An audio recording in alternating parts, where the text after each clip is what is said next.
இந்த எபிசோடில் நம்ம இஃப் எல்ஸ் அண்ட் ஸ்விட்ச் கேஸ் அதாவது கண்டிஷனல் ஸ்டேட்மெண்ட்ஸை பற்றி பார்க்கலாம். கண்டிஷனல் ஸ்டேட்மெண்ட் எதுக்காக நம்ம யூஸ் பண்ணுவோம் அப்படின்னா, எல்லா கோடையுமே நம்ம ரன் பண்ணுறதுக்கு பதிலாக ஒரு சில கண்டிஷன்ஸை பேஸ் பண்ணி ஒரு பார்ட் ஆஃப் த கோட், அதாவது கோடை பார்ஷியலாக ரன் பண்ணுறதுக்கு மட்டும் யூஸ் பண்ணுவோம். இப்போ ஃபார் எக்ஸாம்பிளுக்கு நான் இங்கே ஒரு கான்சோல் கொடுத்துருக்கேன் இல்லையா, this is morning, this is afternoon, this is evening, this is நைட்டுன்னு சொல்லிட்டு. இப்போ நான் இதை உங்களுக்கு ரன் பண்ணி காட்டுறேன். உங்களுக்கு எல்லாமே பிரிண்ட் ஆகுது கரெக்டாக. ஸோ நீங்கள் பார்த்தீங்கனாலே தெரியும், நாலுமே பிரிண்ட் ஆகுது. இப்போ நான் என்ன பண்ணுறேன் அப்படின்னா, டைம்னு சொல்லிட்டு ஒரு வேரியபிள் எடுத்துக்கிறேன். இன்ட் டைம் ஈக்குவல் டு ஒரு ஃப்ளோட்டுன்னு வச்சுப்போமா, ஏன்னா பாயிண்டில் வரும் இல்லையா, float time equal to 12.00f அப்படின்னு சொல்லிட்டு நான் கொடுத்துக்கிறேன். இப்போது இந்த டைம் எத்தனை மணி ஆகுது அப்படிங்கிறத பொறுத்து நான் இதை மார்னிங்கா, ஆஃப்டர்நூனா, ஈவினிங்கா, நைட்டான்னு சொல்லிட்டு மட்டும் நான் பிரிண்ட் பண்ணணும்னா எனக்கு கண்டிஷனல் ஸ்டேட்மெண்ட் தேவைப்படும். ஏன்னா நம்ம டைம் என்ன டைம் இருக்கும் அப்படிங்கிறது நமக்கு தெரியாது. ஆனால் நம்ம இந்த டைமை பேஸ் பண்ணி கண்டிஷ்னலாக 4ல் ஏதாச்சும் ஒரே ஒரு ஸ்டேட்மெண்ட்டை மட்டும் பிரிண்ட் பண்ணணும் அப்படின்னா நம்ம அதுக்காக கண்டிஷனல் ஸ்டேட்மெண்ட் யூஸ் பண்ணுவோம். இப்போ இந்த கண்டிஷனல் ஸ்டேட்மெண்ட்டில் நமக்கு 2 டைப் இருக்குது. ஃபர்ஸ்ட் ஒன் பார்த்தீங்கன்னா ஸ்க்ரீனில் உங்களுக்கு தெரியும், இஃப் எல்ஸ் அப்படின்னு சொல்லிட்டு ஒரு கண்டிஷனல் ஸ்டேட்மெண்ட் இருக்குது. ரெண்டாவது பார்த்தீங்கன்னா ஸ்விட்ச் கேஸ் சொல்லிட்டு ஒன்று இருக்குது. இந்த ஸ்விட்ச் கேஸை நம்ம ரெண்டாவதாக பார்க்கலாம். இப்போதைக்கு இஃப் எல்ஸை மட்டும் பார்க்கலாம். ஸோ இது என்ன நடக்கும் அப்படின்னா, ஒரு கண்டிஷன் இருக்கும். ஸோ இந்த ஸ்க்ரீனில் பார்த்தீங்கன்னா தெரியும், ஒரு கண்டிஷன் இருக்கும். இந்த கண்டிஷன் ட்ரூவாக இருந்ததுன்னா ஒரு பிளாக் ஆஃப் கோட் வேலை செய்யும். அந்த கண்டிஷன் ஃபால்ஸாக இருந்ததுன்னா அடுத்த பிளாக் ஆஃப் கோட் வேலை செய்யும். ஸோ இதை 2-வே டிசிஷன் அப்படின்னு சொல்லிட்டு சொல்லுவாங்க. So decision A or decision B ரெண்டுத்தில் ஏதாச்சும் ஒன்று நடக்கும். ஓகேவா? ஸோ ஸ்விட்ச் கேஸ் அப்படிங்கிறது மல்டிபிள் சாய்ஸஸ் கொஸ்டின் மாதிரி. பட் இப்போதைக்கு நம்ம இஃப் எல்ஸை பார்க்கலாம். ஓகேவா? இப்போது நம்மக்கிட்ட டைம்னு சொல்லிட்டு ஒரு வேரியபிள் இருக்குது. நான் 12ன்னு கொடுத்துருக்கேன். இப்போது நான் என்ன பண்ணுறேன் அப்படின்னா, மார்னிங், ஓகேவா, மார்னிங்னா 6 to 12 அண்ட் மத்தியானம் அப்படிங்கிறது 12 to 17, 17ங்கிறது 5 PM. So evening 17 to 21, மிச்சம் எல்லாத்தையுமே நான் நைட் அப்படின்னு சொல்லிட்டு கொடுக்குறேன். ஓகேவா? ஸோ இந்த மாதிரி தான் எனக்கு பிரிண்ட் பண்ணணும் அப்படின்னா ஜஸ்ட் நான் இதை கமெண்ட் அவுட் பண்ணிடுறேன். ஸோ கமெண்ட் அவுட் பண்ணிவிட்டு ஜஸ்ட் இப்போ நான் என்ன பண்ணுறேன்னா, இஃப் அப்படின்னு கொடுத்துட்டு டைம் எதை விட கிரேட்டராக இருக்கணும், 6ஐ விட கிரேட்டராக இருக்கணும். ஓகேவா? அண்ட் அதே மாதிரி போன வீடியோ பார்த்தவங்களுக்கு ஞாபகம் இருக்கும், டபுள் ஈக்குவல் டு, அதாவது டபுள் ஆம்பர்சென்ட் போட்டால் அண்ட் ஆப்ரேட்டர்னு அப்படின்னு அர்த்தம். அதே மாதிரியே டைம் லெஸ் தென் 11.59. ஸோ அது வரைக்கும் நம்ம மார்னிங்னு கொடுத்துக்கலாம். ஸோ இந்த இடத்துல நம்ம என்ன பண்ண போகிறோம் அப்படின்னா, திஸ் இஸ் மார்னிங் அப்படின்னு கொடுக்கலாம். ஓகேவா? ஸோ இப்போதைக்கு சிம்பிளிசிட்டியாக இருக்கணுங்கிறதுக்காக நான் 2 தரேன். இன்கேஸ் இது இல்லைனா, ஓகேவா, எல்ஸ் அப்படின்னு போட்டுட்டு திருப்பி நான் இதை என்ன பண்ணுறேன் அப்படின்னா, ஜஸ்ட் கீழே this is not a morning அப்படின்னு கொடுக்குறேன். ஓகேவா? இப்போ என்ன ஆகும்னா, டைம் 11.59 விட கம்மியாகவும் 6ஐ விட அதிகமாகவும் இருக்குதா அப்படிங்கிறத பார்க்கும். ஸோ 2 சைடுமே ட்ரூவாக இருந்ததுன்னா இந்த இடம் பிரிண்ட் ஆகும். அப்படி இல்லை அப்படின்னா, அதாவது 2 சைடுமே ஃபால்ஸாக இருந்ததுன்னா இந்த எல்ஸ் கேஸ் உங்களுக்கு பிரிண்ட் ஆகும். இப்போ நான் இதை .NET ரன் கொடுத்தேன்னா திஸ் இஸ் நாட் எ மார்னிங்னு சொல்லிட்டு நமக்கு அவுட்புட் வரும். .NET ரன் கொடுக்குறேன். So this is not a morning அப்படின்னு சொல்லிட்டு நமக்கு அவுட்புட் வந்துருச்சு. சரி, இப்போது இந்த இடத்துல நான் என்ன பண்ணுறேன் அப்படின்னா, இதை 11.58ன்னு நான் கொடுக்குறேன். 11.58ன்னு நான் கொடுத்தேன் அப்படின்னா இது 6ஐ விட கிரேட்டராக தான் இருக்குது, 11.59 விட கம்மியாக தான் இருக்குது. ஸோ இந்த இடத்துல .NET ரன் அப்படின்னு நான் கொடுத்தேன்னா திஸ் இஸ் மார்னிங்னு சொல்லிட்டு நமக்கு வரும். ஸோ ரொம்ப சிம்பிளான கான்செப்ட் தான் இந்த. அதாவது இதுக்குள்ளே ஒரு கண்டிஷன் நம்ம போடுறோம். இந்த கண்டிஷன் ட்ரூவாக இருக்கும்போது அந்த கண்டிஷனுக்கு கீழே இருக்கிற பிளாக் ரன் ஆகும். ஒருவேளை அது ஃபால்ஸாக இருந்ததுன்னா எல்ஸுக்கு கீழே இருக்கிற பிளாக் நமக்கு ரன் ஆகும். ஓகேவா? ஸோ இதுக்கு சின்டெக்ஸ் இதுதான். இஃப் அப்படிங்கிற ஒரு கீவேர்டை போட்டுக்கோங்க, போட்டுட்டு ப்ராக்கெட் போட்டுக்கோங்க. ஸோ ப்ராக்கெட்குள்ளே நீங்கள் எந்த கண்டிஷனை வேணாலும் எழுதிக்கலாம். அந்த கண்டிஷன் ட்ரூவாக இருக்கிற பட்சத்தில் ஜஸ்ட் அதுக்கு கீழே இருக்க பிளாக் ரன் ஆகும். அந்த கண்டிஷன் ஃபால்ஸாக இருக்கிற பட்சத்தில் இந்த கோட் உங்களுக்கு ரன் ஆகும். ஸோ இதை இன்னும் சிம்பிளாக சொல்லணும்னா, நீங்கள் நார்மலாக என்ன பண்ணுங்கள், ஜஸ்ட் ட்ரூன்னு கொடுங்க. ட்ரூ ட்ரூத்தி வேல்யூ கரெக்டாக. ஸோ இந்த இடத்துல நான் .NET ரன்னு கொடுத்தேன்னா எனக்கு மேலே இருக்கிறது ரன் ஆகும். திஸ் இஸ் மார்னிங்னு சொல்லிட்டு வந்துருச்சா. ஸோ அதே மாதிரியே பார்த்தீங்கன்னா இதை நான் இப்போது ஃபால்ஸுன்னு கொடுக்குறேன். ஸோ இது ஃபால்ஸி வேல்யூ கரெக்டாக. ஸோ இந்த இடத்துல என்ன ஆகும்னா, திஸ் இஸ் நாட் எ மார்னிங்னு சொல்லிட்டு உங்களுக்கு பிரிண்ட் ஆகும். So this is not a மார்னிங்னு சொல்லிட்டு பிரிண்ட் ஆகிடுச்சு. ஸோ இதுதான் வந்து இஃப் எல்ஸு. அண்ட் இந்த இஃப் எல்ஸ் வந்து நமக்கு பார்த்தீங்கன்னா வந்து ஒரு இஃப் ஒரு எல்ஸ் மட்டும் இருக்காது. மெஜாரிட்டி ஆஃப் த டைம் வந்து நம்ம என்ன பண்ணுவோம்னா மல்டிபிள் இஃப் எல்ஸை வந்து அடுக்கடுக்காக வந்து எழுதுவோம். ஸோ அதுக்கு தான் வந்து நான் இந்த எக்ஸசைஸ் சொல்லியிருக்கேன். நம்ம வந்து இதை வந்து ட்ரை பண்ணி பார்க்கலாம் இப்போ. ஓகேவா? ஸோ இப்போ வந்து நான் சேம் வந்து இதுக்கு போகிறேன். நான் வந்து ஒரு 16.00 வந்து கொடுத்துக்கிறேன் டைமு. ஓகேவா? ஸோ ஜஸ்ட் வந்து இதை வந்து நான் டெலீட் பண்ணிடுறேன். இந்த எல்ஸ் கேஸும் எனக்கு வேணாம், நான் டெலீட் பண்ணிடுறேன். இப்போது நான் ஏற்கனவே சொன்ன மாதிரி மார்னிங் 6லேருந்து 12 வரைக்கும். ஓகேவா? So time greater than 6 and time less than 12.00. ஓகேவா? இருந்ததுன்னா நம்ம என்ன பண்ணலாம், திஸ் இஸ் மார்னிங்னு சொல்லிட்டு பிரிண்ட் பண்ணலாம். ஓகேவா? ஸோ இப்போது ஒரு எல்ஸ் இஃப் கண்டிஷனை வந்து எப்படி எழுதணும் அப்படின்னா, இந்த கண்டிஷனை ஃபஸ்ட்டு செக் பண்ணு, அப்படி இல்லைனா எல்ஸ்ன்னு போட்டுட்டு இன்னொரு இஃப் கண்டிஷன் வந்து போடுங்க. ஓகேவா? ஸோ இது என்ன பண்ணுன்னா, ஃபஸ்ட்டு இதை செக் பண்ணோம். இது ட்ரூத்தியாக இருந்ததுன்னா, அதாவது இதோடைய வேல்யூ வந்து ட்ரூவாக இருந்ததுன்னா இதை வந்து பிரிண்ட் பண்ணோம். இல்லைனா திருப்பி வந்து இதை செக் பண்ணிவிட்டு இதோடைய வேல்யூ வந்து ட்ரூவாக இருக்கான்னு பார்க்கணும். ஸோ இப்போ என்ன பண்ணணும்னா time greater then equal to 12.00. இங்கே வந்து நீங்கள் வெறும் கிரேட்டர் போட்டிங்கன்னா 12 போடும்போது உங்களுக்கு வந்து லாஸ்ட் எல்ஸ் வந்து பிரிண்ட் ஆகிடும். அதனால் கிரேட்டர் தென் ஒரு ஈக்குவல் டுன்னு போட்டுக்கோங்க. அதுக்கப்புறமா அண்ட் டைம் லெஸ் தென் 17.00. ஓகேவா? ஸோ சேம் தான், இது அப்படியே வந்து காப்பி பண்ணி நான் வந்து இங்கே பேஸ்ட் பண்ணிடுறேன்.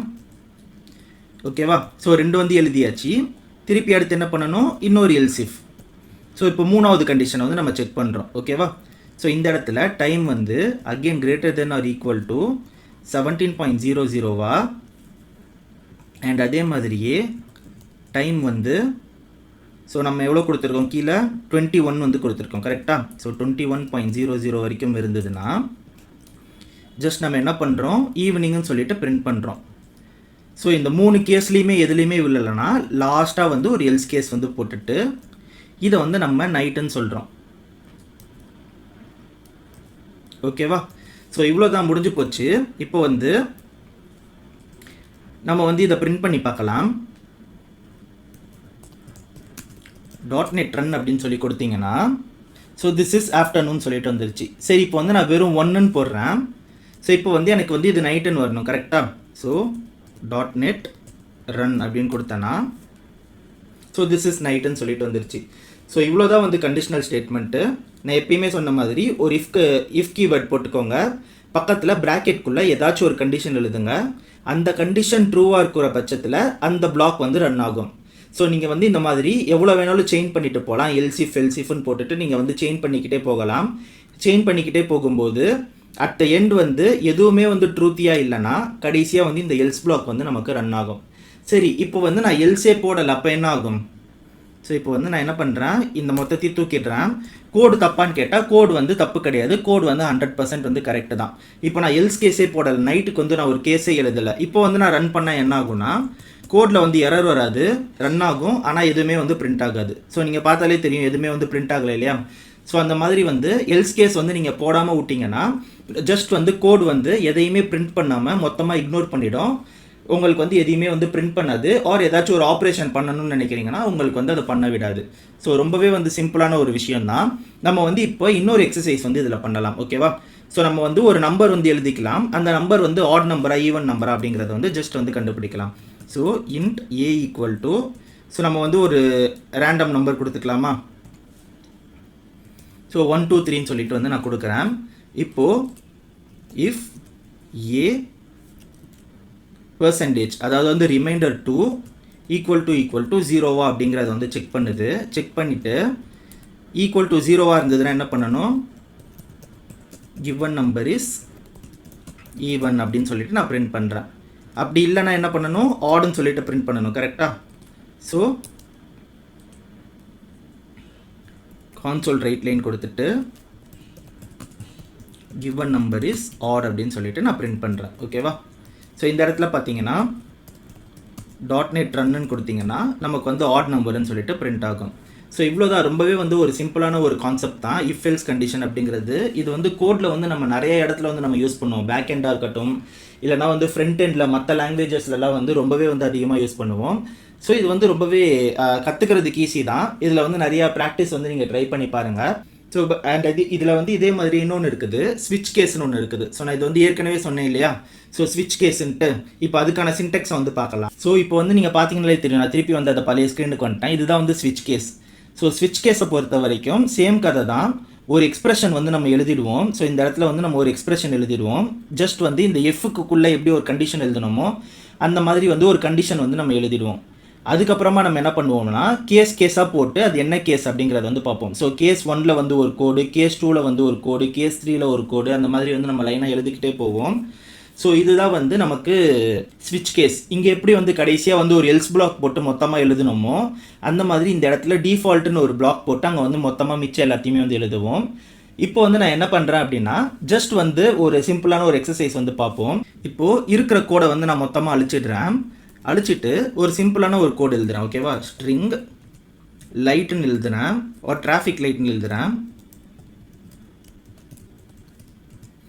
ஈக்குவல் டு இந்த இடத்துல ரெட்டுன்னு சொல்லிட்டு நான் கொடுக்குறேன். ஓகேவா, ஸோ இப்போ வந்து நான் என்ன பண்ணுறேன்னா ஒரு ஸ்விட்ச் கேஸ் எழுதுறேன். இப்போ வந்து நம்ம என்ன பண்ணுவோம், பொதுவாக இஃப் எல்ஸ் வந்து எழுதுவோம். கரெக்டாக, so if traffic light equal to ரெட்னா ஸ்டாப் பண்ணுங்கள், ஈக்குவல் டு எல்லோனா ரெடி ஆகுங்க, ஈக்குவல் டு க்ரீன்னா வந்து இது பண்ணுங்கன்னு சொல்லிட்டு இஃப் எல்ஸ் வந்து லைனாக எழுதுவோம். ஸோ அப்படி எழுதுறதுக்கு பதிலாக நம்ம வந்து ஸ்விட்ச் கேஸுமே வந்து எழுதிக்கலாம். ஸோ இந்த இடத்துல வந்து நான் என்ன பண்ணுறேன்னா ஸ்விட்ச்னு போட்டுட்டு டிராஃபிக் லைட் அப்படின்னு சொல்லிட்டு போடுறேன். ஓகேவா, ஸோ போட்டுட்டு இதை வந்து நான் இப்போ ஓப்பன் பண்ணிக்கிறேன்.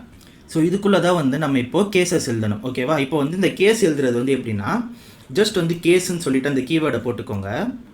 போட்டுட்டு என்ன வேல்யூவோ அந்த வேல்யூ போட்டுக்கோங்க. இப்போ வந்து நான் ரெட்டுன்னு சொல்லிட்டு போடுறேன். போட்டுட்டு ஒரு காலன் வச்சுக்கோங்க. ஓகேவா, ஸோ இஃப் எல்ஸில் வந்து நம்ம இந்த மாதிரி வந்து காலன் வைக்க மாட்டோம். காலன் வச்சுட்டு தென் வந்து உங்களுக்கு கோட் பிளாக்கை வந்து ஓப்பன் பண்ணிக்கோங்க. ஓப்பன் பண்ணிவிட்டு ஜஸ்ட் வந்து என்ன பண்ணணும்னா ப்ளீஸ் ஸ்டாப் த வெஹிக்கல். ஓகேவா,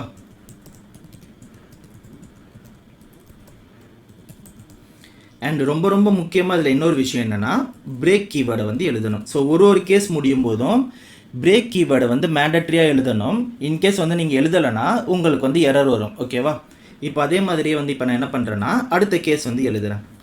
ஸோ கேஸ் எல்லோன்னு போட்டுக்கிறேன். தென் அதே தான் பி ரெடி டு கோ. ஓகேவா, அண்ட் அதே மாதிரியே பிரேக். தென் ஃபைனலாக அடுத்து கேஸ் க்ரீனுன்னு கொடுக்குறேன். கொடுத்துட்டு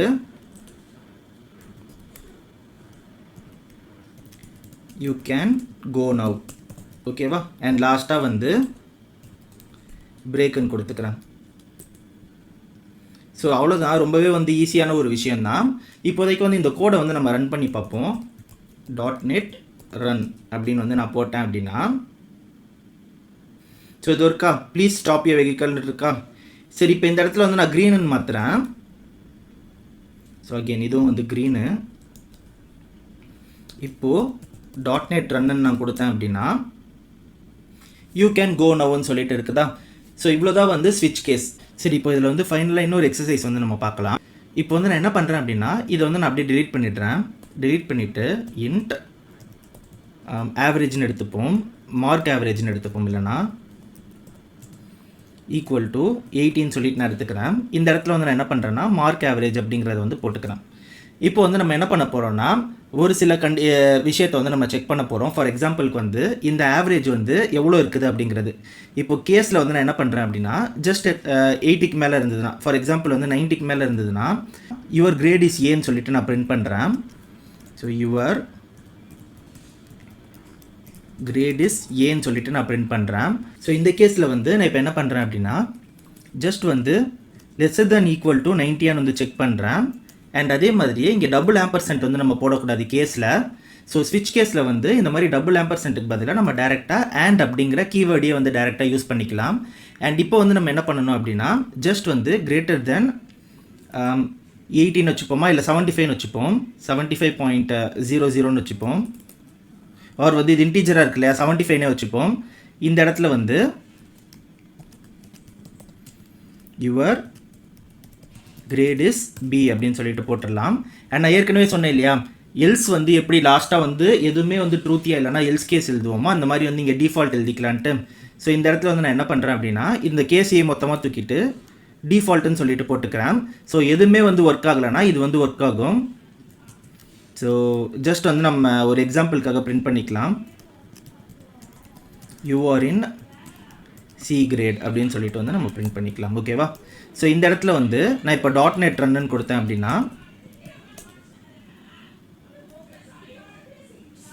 ஸோ யுவர் கிரேட் இஸ் பின்னு சொல்லிட்டு நமக்கு அவுட்புட் வந்துருச்சு. ஏன்னா வந்து இந்த கேஸ் தான் வந்து நமக்கு ஃபாலோ ஆயிருக்குது. இந்த கேஸ் வந்து ட்ரூத்தியாக இருக்கிறதுனால யுவர் கிரேட் இஸ் பின்னு சொல்லிட்டு நமக்கு அவுட்புட் வந்துருச்சு. ஸோ இவ்வளோ தான் வந்து ஸ்விட்ச் கேஸு. நீங்கள் வந்து இஃப்எல்ஸோட ஸ்டிக் பண்ணிக்கணும்னு நினச்சிங்கன்னா இஃப்எல்ஸோட ஸ்டிக் பண்ணிக்கோங்க. பட் வந்து நிறைய கம்பெனிஸில் வந்து ஸ்விட்ச் கேஸையும் வந்து எழுதிட்டு தான் இருக்காங்க. இந்த ஸ்விட்ச் கேஸில் வந்து என்ன ஒரு அட்வான்டேஜ்னா, கோடை வந்து ரீட் பண்ணுறதுக்கு வந்து ஈஸியாக இருக்கும். அண்ட் கோடு வந்து பார்க்குறதுக்கு வந்து ரொம்பவே வந்து நீட்டாக இருக்கும். ஸோ அதனால தான் வந்து நீங்கள் தெரிஞ்சு வச்சுக்கிறது நல்லது. ஸோ இவ்வளோ தான் வந்து கண்டிஷனல் ஆப்ரேட்டர்ஸ், இஃப்எல்ஸ் அண்ட் ஸ்விட்ச் கேஸு. ஸோ இந்த வீடியோ வந்து உங்களுக்கு புரிஞ்சிருக்கும்னு நினைக்கிறேன். இந்த வீடியோ வந்து உங்களுக்கு பிடிச்சிருக்கு அப்படின்னா இந்த வீடியோவை லைக் பண்ணிவிட்டு நம்மளுடைய சேனலை வந்து சப்ஸ்கிரைப் பண்ணிவிடுங்க. Thank you so much guys and have a nice day.